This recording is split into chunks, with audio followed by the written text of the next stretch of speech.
So, hierdie is my eerste regte werk. Jy het die job. Oh, wow, okay, dis great. Bologna. Jy moet nie oop wees nie.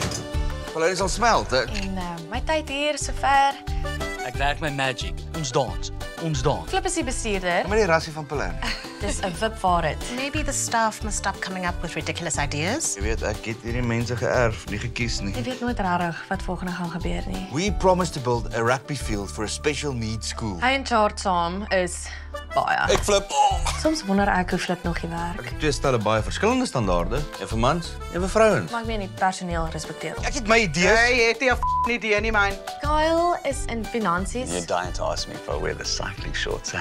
Joanne, customer service. Maar jy moet eers in my gesig vir my sê, Vir die spesiale kindertjies help. Tannie Mems is ontvang. Meneer, ek is 'n 7de dagse Is Adventis. Maandag dan jou Dinsdag? Ek weet nie. Albani, ook finansies. Ek verstaan hom die Afrikaans. ons het al gepraat oor daai aksent, net ek mag gedoen. Gavin, sales. look like Brendan Pieper. Jubber.